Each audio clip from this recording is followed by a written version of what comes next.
Hello students, class 12th accountancy, chapter number 5, साझेदार की निवृत्ति या मृत्यु, रिटायरमेंट और death of a partner, sum number 22 मैं रीड करना स्टार्ट कर रही हूँ, ध्यान दीजिएगा। ए, बी और सी एक फर्म के समान अंश के साझी हैं। 31 दिसंबर 2015 को सी की मृत्यु हो जाती 1000 रुपये थी। यह निश्चित किया गया कि यह राशि 8000 रुपये की वार्षिकी द्वारा भुगतान की जाएगी। प्रथम भुगतान 1 जनवरी 2016 को किया जाएगा। वार्षिकी की राशि पाने वाले उत्तराधिकारी की 2 जनवरी 2019 को मृत्यु हो गई। प्रतिवर्ष अदत्त राशि पर 10% वार्षिक दर से ब्याज की गणना की जाती है। वार्षिकी उच्चतम in English. A, B and C are equal partners in a firm. On 31st December 2015, C dies. On that date, amount payable to him was rupees 40,000. It was decided that the amount of rupees 8,000 is to be paid each year. Its first payment is made on 1st January 2016 and other payments are to be made each year on 1st of January. The successor who is entitled to get his annuity dies on 2nd January 2019.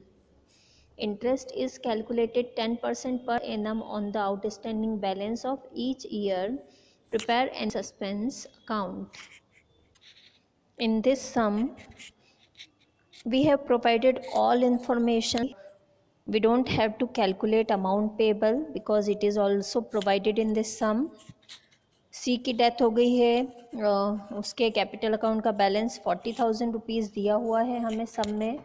Annuity के through उसको payment किया जाना है, okay. और साथ ही हमें ये भी बताया है कि 10% पर एनम इंटरेस्ट जो है वो अनपेड अमाउंट पे उसे दिया जाएगा, ठीक है। जो डिसीज्ड पार्टनर है उसका एग्जीक्यूटर जो है उसकी भी डेथ 2 जनवरी 2019 को हो गई है।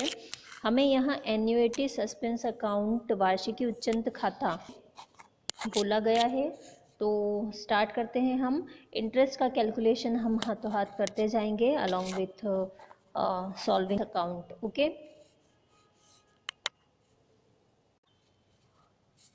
2015 में डेथ हुई है सी की और हमें बोला है सब में कि 2016 1 जनवरी से उसे स्टार्ट करना है पेमेंट करना। तो हम स्टार्ट कर रहे हैं सम। फॉर्मेट वाला same, date particular amount, credit side भी डेट पर्टिकुलर्स अमाउंट।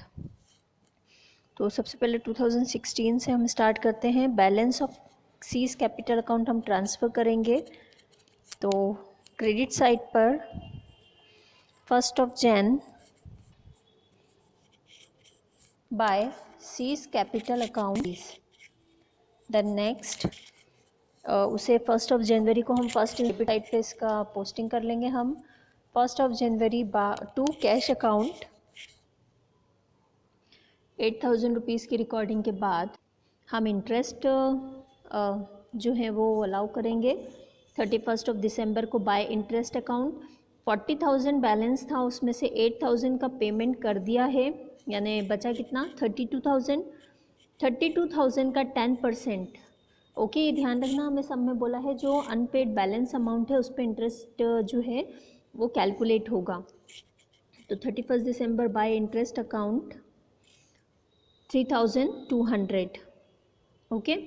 तो टोटल कर लेते हैं हम और बैलेंस निकाल लेते हैं। 40,000 प्लस 3,200 यानी 43,200, उसमें से लेस करेंगे 8,000 रुपीज़, तो हमारा जो बैलेंस है वो आ जाएगा 31 दिसंबर को to balance C D 35,200 rupees.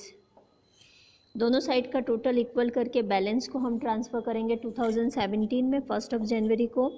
Bye balance brought down 35,200 rupees. Then again payment of instalment 1 जनवरी को to cash account 8,000 rupees. Then interest का कैलकुलेशन 31 दिसंबर को बाय इंटरेस्ट अकाउंट। देखो बैलेंस था हमारा 2017 का ओपनिंग 35,200, और हमने स्टार्टिंग में पे कर दिया है 8,000 रुपीज़ इंस्टॉलमेंट, तो रिमेनिंग कितना बचा बैलेंस 27,200। तो 27,200 का 10% निकालेंगे हम, तो ये आ जाएगा 2,720 रुपीज़। ओके, तो अगेन टोटल कर लेते हैं हम 35,200 प्लस 2,720 रुपीज़, इन दोनों का टोटल आ जाएगा 37,920। इसमें से माइनस करेंगे हम डेबिट साइड का 8,000 रुपीज़, तो 31 दिसंबर 2017 को टू बैलेंस CD हमारा आ जाएगा 29,920 रुपीज़। इस बैलेंस को 2018 में हम ट्रांसफ़र कर देंगे। 1 जनवरी को by balance brought down 29,920 and payment की एंट्री कर लेंगे, पोस्टिंग कर लेंगे 1 जनवरी को to cash account 8,000 rupees. Interest calculate कर लेंगे 31 दिसंबर को बाय इंटरेस्ट अकाउंट।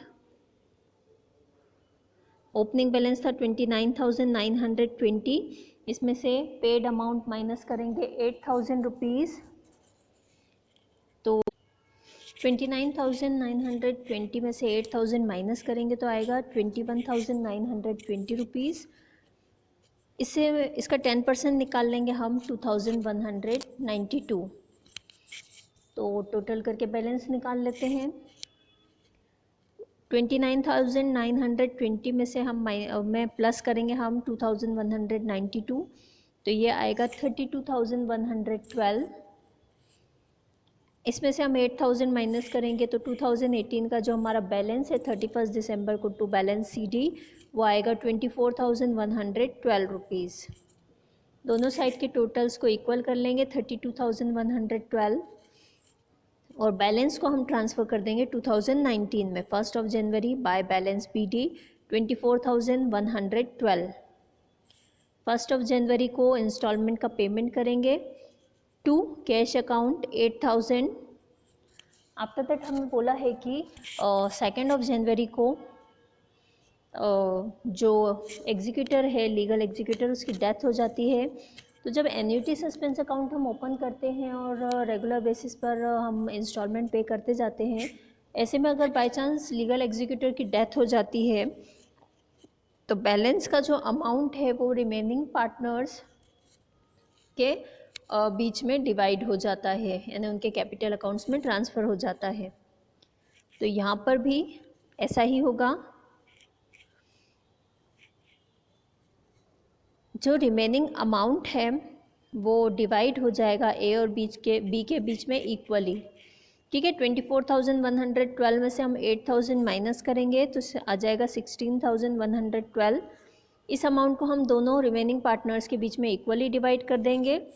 31 दिसंबर को to A's capital account 8,056 and then 31 दिसंबर टू B's कैपिटल अकाउंट 8,056।